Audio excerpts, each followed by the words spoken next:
All right, today we're going to be reviewing the Fast and the Furious movie. I believe this was released in 2001. I've already seen this movie I'm not going to lie, maybe 50 to 60 times. This is my favorite movie in the entire world. This is number one for me. This is peak cinema in the opinion of Matt Marauder. I've seen this movie so many times that I can quote almost every scene. I've been wanting to review this movie on this channel since the channel started. I love this movie so much. We're going to get into this review. It's going to be a long one probably. And, just strap in and enjoy the ride. I wouldn't even be surprised if I've seen this movie over 100 times. I love this movie with a burning, burning passion. With that being said, I can't find it on any streaming platform, so we're going to spend the $3.99 because I got money falling out of my ass. And we're going to watch this glorious, magnificent movie. All right, so right off the rip, we got a truck moving some supplies. From the looks of it, it's Panasonic equipment, which is some sort of technology brand from the early 2000s. I was born in '03, so I don't know shit about that Panasonic. All I know is Apple and AI and Neuralink and shit. I only know that new technology, so I'm not too familiar with Panasonic. But it looked like CD players or refrigerators or some shit. I mean, I got no idea. I'm going to keep it a buck. These cars, man. I mean, they got the fucking Civics with the green underglow. This is a beautiful car. The green underglow, some may see it as tacky, right?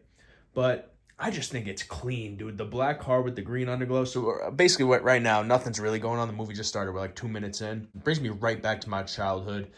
I was born in the early 2000s, so I just identify with this movie. This movie is me. This movie should just be called Matt Marauder the Movie instead of Fast and Furious 1. But yeah, Vin Diesel and the gang, they just rob these trucks for equipment to get money to afford cars. That's basically their whole grind, and I gotta respect it, but that's where we are so far. The first Brian Earl Spillner, a.k.a.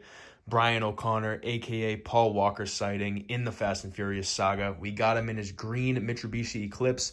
This thing's absolutely gorgeous, mate. It's so unbelievably sexy. That green color, I'm a sucker for lizard green on cars. It's just such a good look. This Eclipse was beautiful. It's a shame what ends up happening to it as the movie progresses, but, I mean, this is the first sighting of the boss, the Don, Brian O'Connor. I know I keep talking about the whips in this film, but it's a Fast and Furious movie, so you're going to have to get used to that. I just wanted to stress to you guys, and I mean this wholeheartedly, this Ford Lightning right here in this specific red color, ever since I first saw it in this movie when I was a young jit, when I was a young jit-o-yang, fit-o-yang, when I was a little boy. This was my favorite car. One of my dream cars, if I could have a 5-car garage, this, out of all the cars that have ever been produced by humans, this red Ford Lightning would be in there, no doubt in my mind. I love this truck with a burning passion. Like the Mitsubishi Eclipse, but even more than that. This eclipses the Mitsubishi Eclipse with how much I fuck with it. So the movie just started, but we're already getting into my favorite scene in the entire film. In the entire Fast and Furious saga, this is my favorite scene in the whole thing, and it's the infamous tuna scene. Basically, Brian Spillner goes into Toretto's, which is Dominic Toretto, as you can see the back of his big bald head right there. That's his, sandwich place or whatever. And he's flirting with Dom's sister, Mia, and he buys the tuna with no crust. I've probably made 4 videos about this specific scene, but there's one video I made that was a complete reenactment of the scene created by myself. And because I'm a Don and because I'm a baller, I'm going to put that video into this video because it adequately represents the tuna scene to the best of my abilities. So right now you're going to see the full recreation of my favorite scene in the entire movie, the tuna scene. Tuna white, no crust, right? I don't know. How is it? Every day for the last 3 weeks, you've come in here asking how the tuna is. Now, it was crappy yesterday and it's crappy the day before. Guess what? It hasn't changed. I'll take the tuna. No crust? No crust. Cut to a about 20-second interlude of Brian Earl Spillner glaring at the back of Dominic Toretto's bald-ass skull. That's really what the next 20 seconds of this scene entail. So we'll put a few pictures up of Vin Diesel's cranium, and then we'll get back to the back to the Fast and Furious scene.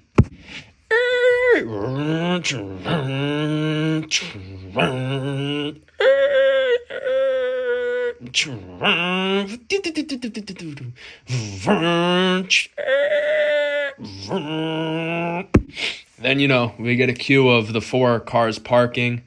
The goon squad comes out of the cars, and then we get a little close-up on Letty's face. She's making a really weird, perplexing face. I don't know what the director was thinking telling her to make this face, or I don't know if she took this face on her own liberties just making this face, but throughout the whole movie, she makes this dumbass stank face, and it really knocks her down a few levels, acting-wise. I'm not messing with it. I'm not jacking that face.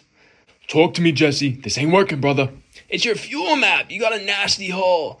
That's why you're unloading at third. Told you. Shut up. I lengthened the injector pulse a millisecond. Just tune the NOS timer. You'll run nines. What's up with this fool? Is he sandwich crazy? No, he ain't here for the food, dog. Chill out. He's just slinging parts for Harry. I know what he's slinging. He's trying to get in me his pants, dog. Then we cut to a quick scene of Letty going into Dom's office, his place of worship, into his private domain, his office in Toretto's sandwich house or whatever it's called. She asks him if he wants a drink, and then good old buddy Vince goes and sits down next to Brian Spillner, like pushes a thing of sugar over at him in a disrespectful manner, and then they lock eyes for a few seconds, and I think Vince falls in love in that moment. Then we get to the next scene.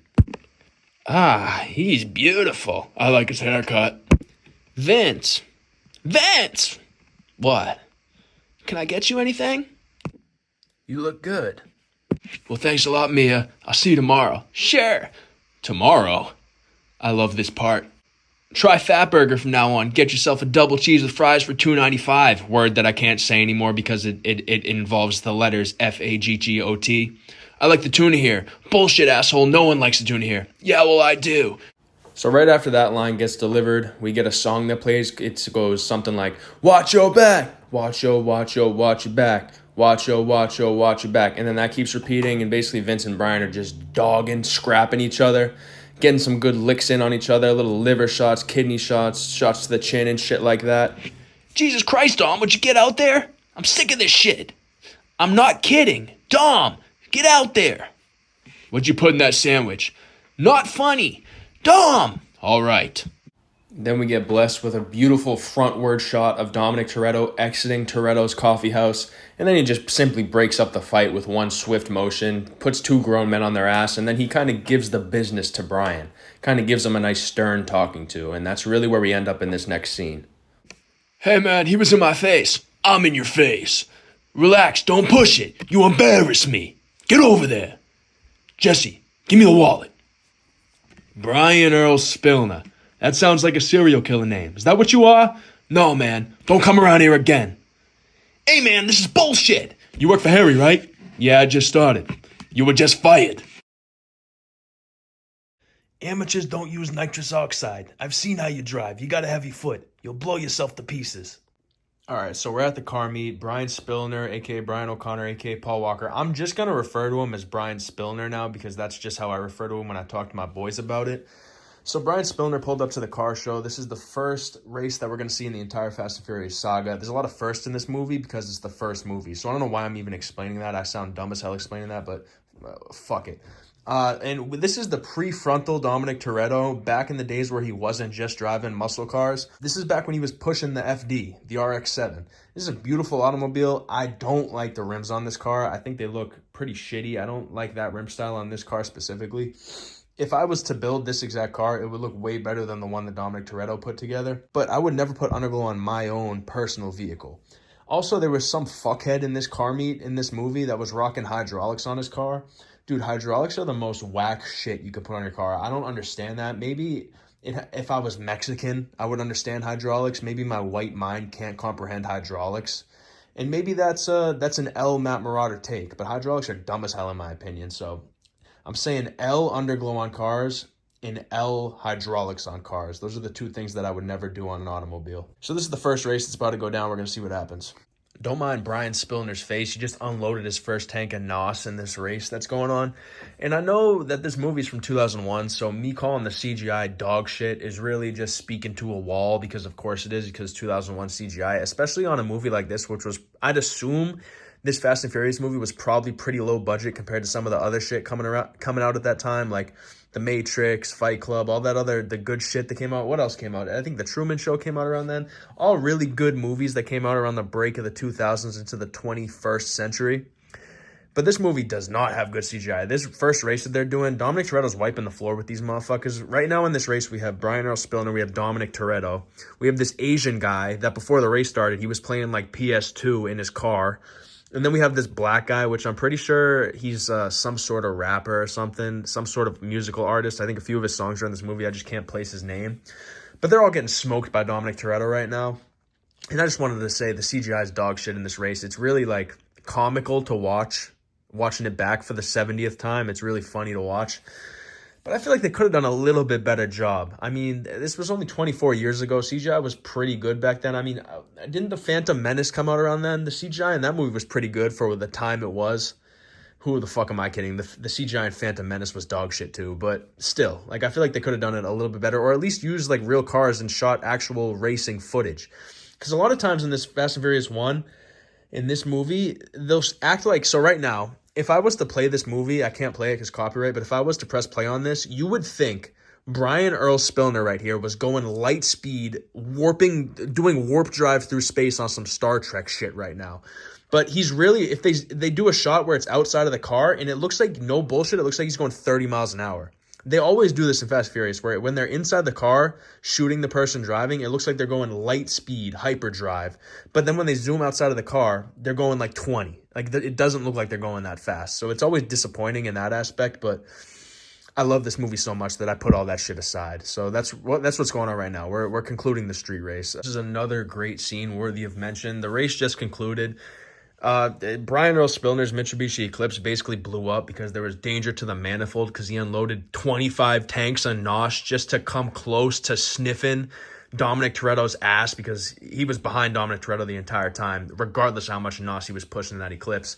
Toretto wins. Toretto, it basically goes God, Dominic. No. It basically goes Dominic Toretto, God. Dominic Toretto doesn't lose. So the fact that Brian Earl Spillner was even sniffing Dominic Toretto's jockstrap in this race is impressive as it is. For Brian Earl Spillner's first race, that's pretty impressive. But the Eclipse is blown up. And this is a scene that's worthy of mention. So the race just finished. His car is smoking. And Brian Spillner's just cracking a smile. He's cheesing. Dominic Toretto's like, "What are you smiling for?" And then Brian goes, "Oh, dude, I almost had you." And then Dom Toretto goes, "You almost had me? You never had me. You never had your car." And I just love that scene. He says it with so much passion. The acting is there. Dominic Toretto just delivers on that line. "Granny shifting, not double clutching like you should. You're lucky that 100 shot of NOS didn't blow the welds off the intake. Almost had me? Now me and the mad scientist gotta rip apart the engine block and fix the piston that you knocked off." And by the way, the whole time that Dominic Toretto's saying these lines, the fucking crowd in the back, as you can see, they're like, oh shit, he really fucking got him this time. Like, the roasts aren't that good. You're lucky you didn't blow the welds off the intake, and they're like, oh shit, like it's a fucking super hot fire roast. Boom, bam, bop, bada bop, boom, pow. I'm sorry, but this scene is just jam-packed with inspirational, influential, iconic lines from Fast and Furious 1. Vin Diesel, aka Dominic Toretto, follows up by saying, "Ask any real racer. It doesn't matter if you win by an inch or a mile. Winning's winning." And I love that scene. Very motivational. I'm ready to run through a wall as we speak right now after repeating that. I guess while I'm here, we could look at Dominic Toretto's cap delts that he's got going on. This is when Dominic Toretto was basically stage ready. He was an IFBB pro at this point. He had some gigantic pythons hanging off his clavicles. You can see the tricep swoop. You can see his bicep from his back, which is pretty fucking impressive. The only other person I've met where you could see their bicep from looking at him from behind is me. And I thought I was the only one, but I guess me and Dominic Toretto are on level playing field with that. You got the whole crowd watching around. Doesn't matter if you win by an inch or a mile, winning's winning. Dominic Toretto's just basically a messiah, just controlling the people. They look up to this guy like he's a god. And so do I. So, my feet just got on the video. Shit, let me fix that. So this is our first, fuck, my toe is still in it. This is my first, well, not mine, this is our first introduction to Johnny Tran and the Teriyaki Boys. Now, Matt Marauder, who are Johnny Tran and the Teriyaki Boys? Well, I'll tell you right now, Johnny Tran's basically our main antagonist in this movie.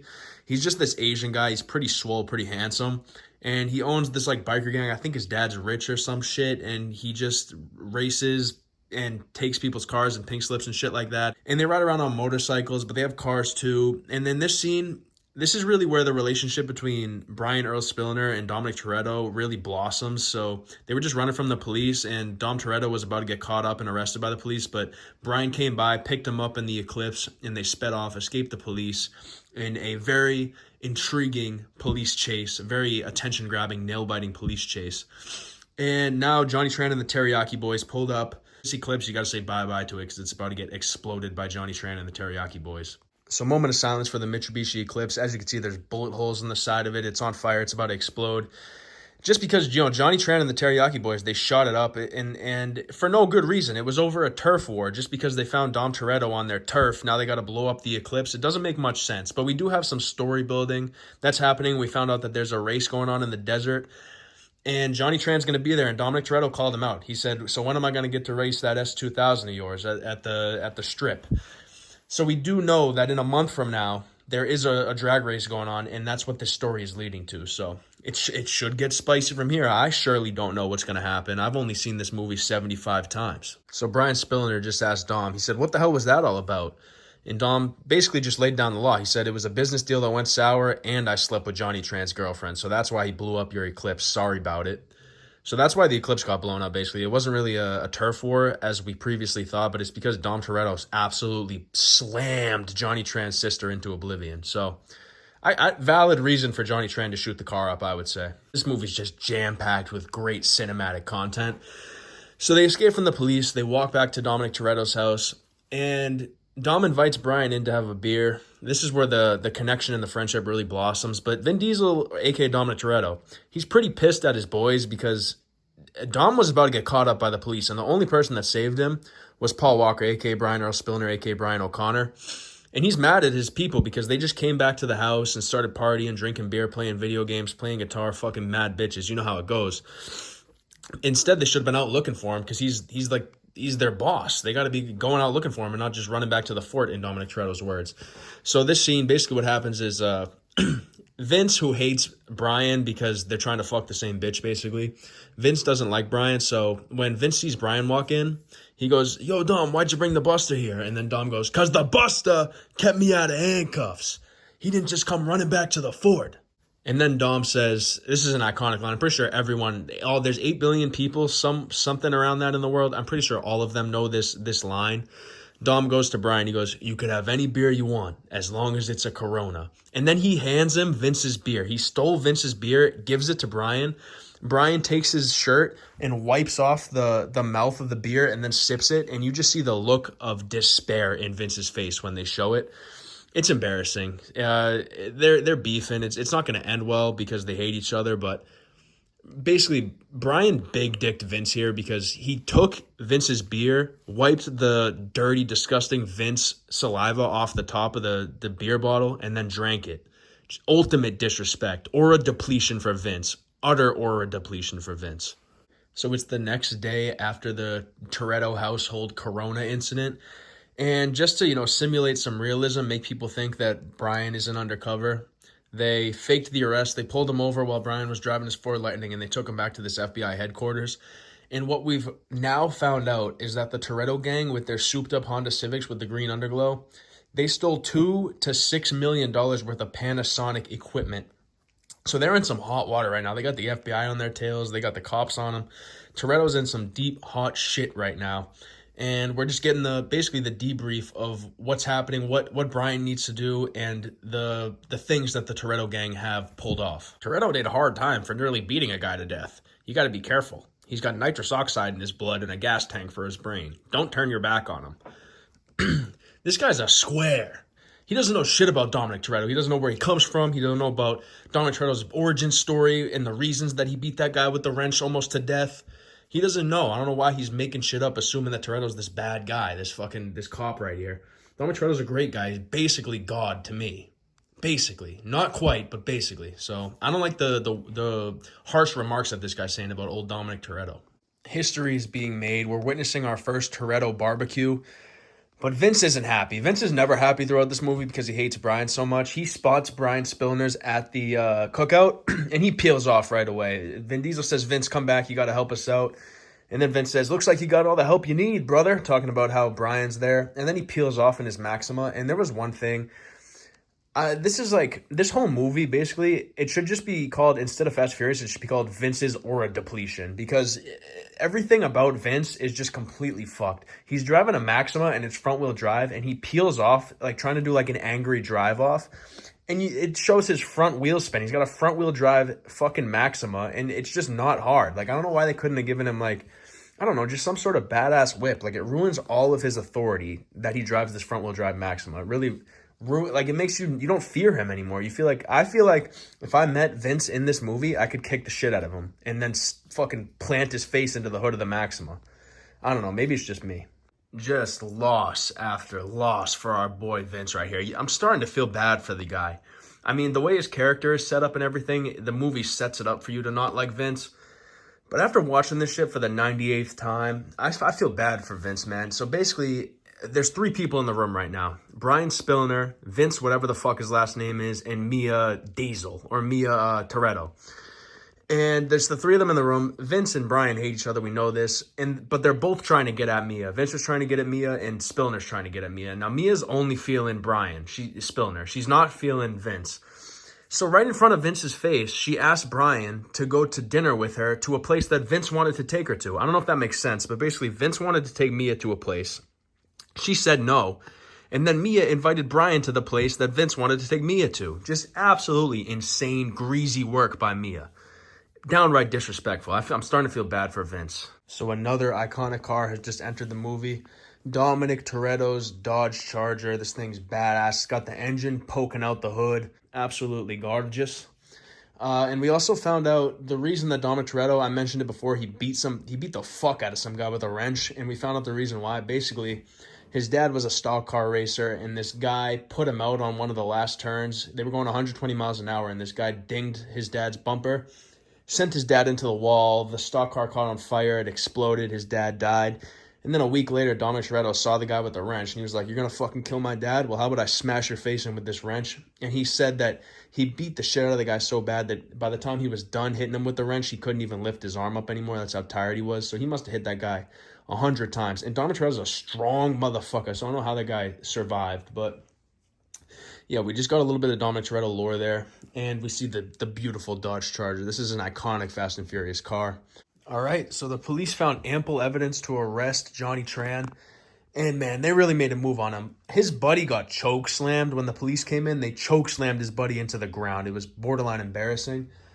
Like, it looked like the Undertaker came in, grabbed the guy by his neck, and slammed him into the crust of the earth. It was a very, very hard choke slam, and Johnny Tran, his own father, just smacked him in the face as he was getting exited off the premises by the FBI. I want you to exit this guy off the premises, and I want you to exit him off his feet and use his head to open the f***ing door. You called my friend a f***. You told him to go. What you did? Told him to go. So it's not looking good for Johnny Tran. Somehow he gets out. It beats me. I've seen this movie 120 times. I don't know how he gets out, but Race Wars is coming up, so he better figure his shit out. So they thought they had Johnny Tran on all those stolen Panasonic equipment thingamabobs, but really all those Panasonic things that Johnny Tran had in his possession were paid for by Johnny Tran, so all they had him on was a few weapons charges, so Johnny Tran's dad bailed him out. That's how he got out of jail. So now Johnny Tran's ready, ripping and roaring to get to Race Wars and challenge Dominic Toretto. We're getting to a climax in the movie. I hope the events at Race Wars don't lead to the death of a few people. Spoiler alert. Uh-oh. It's a classic, old school, American muscle. Man, this car can do all kind of things, man. Want to see? Mighty go! Ejectocito, cuz! Yet another iconic car has just showed up in Fast and Furious. Maybe the most iconic car in the entire Fast and Furious saga. The orange Toyota Supra with the wing on the back and the decal on the side of it. Just an absolutely beautiful automobile. I think they crushed the design in this movie on that car. It looked really good. As a kid, it made me want a Supra. I think anyone who saw this movie as a kid wanted a Supra strictly because they saw Brian Spillner over here driving the beautiful orange Supra. And we got another iconic scene coming at you guys. This is the More Than You Can Afford Pal Ferrari scene. So basically, they just finished building this Supra. It's Brian owes Dom a 10-second car because, as we know from earlier in the movie, Johnny Tran and the Teriyaki Boys destroyed the Mitsubishi Eclipse that Brian was going to gift to Dom Toretto. So now, because Johnny Tran and the Teriyaki Boys destroyed the Mitsubishi Eclipse, Brian Spillner over here owed Dom a new car, so that's why the Supra's here. So they're taking it out for a test drive. So Brian pulls up to the guy in the Ferrari. He looks in at him and he goes, "Nice car. What's the retail on one of those?" And then the guy in the Ferrari goes, "More than you can afford, pal. Ferrari." And then Dom turns to Brian and goes, "Smoke 'em." And then they do a nice drag race. Brian Earl Spillner in the Supra just absolutely decimates the guy in the Ferrari, and then they stop by some sort of crab shack, and They just start eating like shrimp and shit and talking over plans. And this is when Brian really gets to know Dom Toretto. He's like, whatever you're doing, how you're making money to afford these cars, I want in on it. So then Dominic Toretto's like, oh, you want in? Well, I'll show you how we do shit around here. So now Brian's infiltrated, and really, this is his certified entrance into the Toretto gang. And you got to remember, Brian's undercover, so he's trying to bust. He is the buster. He's trying to bust Vin Diesel right now. So Vin Diesel letting his guard down. He's about to get caught up. I don't know what could happen. So a guy in the Toretto gang named Jesse, I haven't really showed much of him in this video because he's kind of a side character, but he does have a pretty big part that just happened in this movie. He was racing his car for pink slips. He was racing Johnny Tran. He didn't know he was racing Johnny Tran at the beginning. So he was like, all right, I'll do a pink slip against this bitch-ass S2000 that I'm about to race. He wasn't thinking much of it. But what Jesse didn't know is that Johnny Tran had almost $100,000 under the hood of that S2000. So Johnny Tran blew him out of the water. Jesse's Jetta didn't stand a fucking chance. So Jesse lost, and he's about to lose his dad's car because Jesse was driving his dad's Jetta. And now Jesse just bolted. And now Johnny Tran's going up to Dom. He's like, yo, your boy just told me he was going to give me a car. Now he's leaving. Where'd he go? Dom's like, oh, he's going to get the car washed. Dom's lying out of his ass. Jesse's just running away. And I already know the next scene, so I'll tell you guys. Dom and Johnny Tran over here, they engage in fisticuffs and they beat the shit out of each other. Dom obviously gets the upper hand because he's Dominic Toretto. He doesn't lose. So Johnny Tran kind of gets the shit kicked out of him here, but I don't know. It's kind of, Dom's defending his boy, so you got to respect it a little bit. So Brian just dropped the news to Dominic Toretto's sister, a.k.a. Mia right there, that he's a cop, he's undercover. And they have a little thing going on. I didn't tell you guys, but they're fucking. I'm going to keep it a buck. Brian's fucking Dom's sister, and he just told her, oh, I'm an undercover cop. But then he was like, everything, since the moment I met you, everything I've ever said or felt about you has been real. So he's trying to, make baby girl feel good again. Wipe the tears from her eyes and shit. But Dom's about to go rob another truck. And once he does this truck rob, the whole entire FBI and law enforcement's coming down on Dominic Toretto. So what Brian's trying to do right now is stop Dom from performing this job. Because, yeah, he started off as an undercover cop trying to pop Dominic Toretto and his gang and get them thrown in jail. But, as he got to know Dominic Toretto, Dom, with his charisma and his gravitational pull that he has, Brian likes Dom now, so he doesn't want to see Dom get caught up. So he's trying to stop Dom from the inevitable of him getting caught by the police for robbing these trucks. So now we know Brian's a cop, and let's see what happens. So they're doing this final big score on this truck. This is like the mother load. They've been waiting on this for 3 months to get this. They're going to go on vacation after this because how much breach they're going to make from robbing this truck. But it went sour because the cops are, instead of just having defenseless truck drivers, they're arming these truck drivers with sawed-off shotguns. So Vince jumps onto the big 18-wheeler to try to rob it, and the truck driver pulls out a shotgun. So now Vince is getting shot by a sawed-off shotgun right now, and Dom's trying to get him back on. And, Dom's, I'm not going to lie, he's, 20 feet away from the 18-wheeler, and he's reaching out for Vince to jump off the truck and grab him by the arm. And, I don't know, Dom Toretto's going to, pick him up and pull him into the car with one arm while going 80 miles an hour down the highway. Now, don't get me wrong, Dominic Toretto's done some pretty insane things. But that happens later when he gains his powers, later by Fast 7, Fast 8. That's when Dom really gains his superpowers. Right now, he's just kind of Generation 1 Dominic Toretto. But look how he's just reaching the hand of God outside of his Civic. He's like, Vince, grab my hand. He thinks Vince is some sort of fucking Olympic gymnast that can just jump from the 18-wheeler while getting shot at, do a backflip, and Dom can just catch him and cradle him and bring him to safety. But I did want to point out, look at the bicep tricep on this motherfucker. He is diced to the socks, and his nipples are hard. So this is just eye candy for everybody. So Vin Diesel was trying to save Vince from that 18-wheeler, and he got a puncture in his tire, and he got the engine bay of his car shot, so he was no longer mobile. So we had to pull over to the side of the road. So there was nobody to save Vince until Brian Spillner and Mia, Dominic Toretto's sister, came in the Supra. They pulled up beside the 18-wheeler. Brian jumped onto the 18-wheeler, grabbed Vince, pulled him back into the Supra, and they drove off to the side of the road. Vince has a gunshot wound. He's got a shotgun wound in the left leg, and he's bleeding out. So right now, Brian's like, fuck it. I'm going to drop the I'm not a cop act. I'm going to call in some backup. We need an ambulance for Vince right now because he doesn't have more than 10 minutes before he bleeds out. So he just dropped that he's a cop. He was like, this is Officer Brian O'Connor. I need immediate medical attention down here. I got a male, 24 years of age, got a gunshot wound to the leg. We need an ambulance now. He's going to bleed out soon. So now Dom knows that Brian is a cop. Dom's pissed about it, but Dom knows that objective number one is to get Vince out of there safe and alive. So I don't know. There's only 18 minutes left of this movie, but it is action-packed, so we'll see what happens from here. Jesse's getting shot right now by Johnny Tran. As you can see, he's in prime shooting stance right there with his Uzi on his bike. He's tooting his ass out, so that's how you know he's about to blast someone's face off. So Jesse dies right here, blah, blah, blah, whatever. But what I really wanted to show you guys, I don't know if I'm going to get, I hope I don't get copyrighted for this, but I want to show you guys Dominic Toretto's bear crawl that he does across his front lawn while this is happening.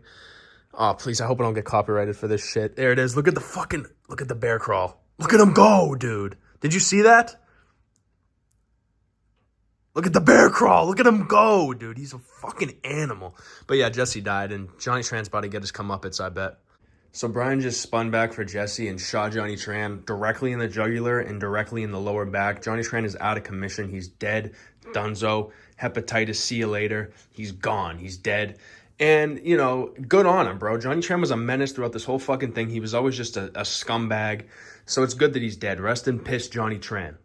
So they just did the final iconic drag race of the movie. This is one of the most iconic scenes in the entire saga. Definitely in the first movie. This is probably the most iconic scene. They do the final drag race. It's a tie. They beat the train by inches. The train almost decimates both of them. But of course, they get off scot-free. They drive for a second, but Vin Diesel isn't paying attention because he thinks he just cheated death by missing this train, and he gets whacked by a truck, and it destroys the Charger. The Charger is absolutely inoperable. But Brian gives him the keys to the Supra because he does owe him the 10-second car, so the Supra is now Dom's, and it's a whole coming full circle thing because in the beginning of the movie, Brian owed him a 10-second car, and now at the end of the movie, he's given him the 10-second car. So it's just beautiful storytelling, a beautiful display of events, and it's leaving me with a happy, jolly feeling in my stomach after watching this movie. So Brian's handing the keys over to Dom, and one thing I never understood is look how Brian's holding the keys. Who holds keys like that? Ever since I was a kid, I was always perplexed and confused at how he held the key to hand it to him. It's almost like it's a robotic thing to do, like he's a lizard human. So now it's just throwing the whole entire plot of the movie off because all I could think of is that he's just a lizard in disguise from space trying to take over the fucking world or something with how he's holding those keys because no human holds the keys like that. So maybe that's a subplot of the movie, I don't know, or maybe I just made it up and I'm a fucking lunatic. Who knows? But look at the key hold. Very, very odd, obscure behavior from Brian O'Connor. And that concludes One Fast, One Furious, the movie. The greatest movie, in my opinion, of all time. My personal favorite movie. The movie that embodies me as a human being. Fast and Furious 1. It was an absolute pleasure to watch this again for the 118th time. And I'll watch it 300 more times probably throughout the span of my life. I love this movie. Every time I see it, it brings a warm feeling to my heart. And I don't know, I feel happy. I feel like a better person now after seeing it for the 127th time. So basically, just to sum everything up, you got Brian O'Connor. He's an undercover cop, and he's trying to find out who is stealing the Panasonic equipment from the 18-wheeler trucks because they're stealing millions of dollars of equipment, so they got to bring a stop to this. So Brian infiltrates the Toretto gang. He gets all integrated. He fucks Dom's sister. He gets close to Dom's friends. They're at race wars together doing drag races and shit. And they become brothers. And Brian, as he's becoming brothers with Dominic Toretto, he realizes, oh shit, I'm a cop and I gotta bust this guy. So then when Dominic Toretto's doing his final big score at the end, it goes sour because the truck driver's got a shotgun. Vince gets shot. The whole gang, it breaks apart. Jesse dies. It's a whole big kerfuffle. And it leads to Brian giving Dom the keys to the 10-second car. And that's basically the entire fucking movie. It's a very simple movie. Nothing really happens. Johnny Tran, he's like a big part of the movie, I guess, but his character really does nothing. He's just some Asian guy that goes around with a gun and shoots things. That's really his whole character. He gets the shit kicked out of him by Dom Toretto, and you kind of lose all respect for him in the third sequence of the movie. But yeah, it's really a simple movie. Nothing of substance happens, but I mean, Paul Walker, Vin Diesel, what more could you ask for? You know what I'm saying? So great film. I give it a 10 out of 10. And it's one of two movies that I have that's a 10 out of 10. It's this movie and American Gangster. Those are my 10 out of 10 movies. So this was a fun shoot. So I'll catch you guys on the next one. Oh, if anyone gets here, leave a comment if you want to see me review all 10 Fast and Furious movies. I'm probably going to do it regardless because I got nothing else to do. But hey, man, if you want to see me review every Fast and Furious movie, comment down below.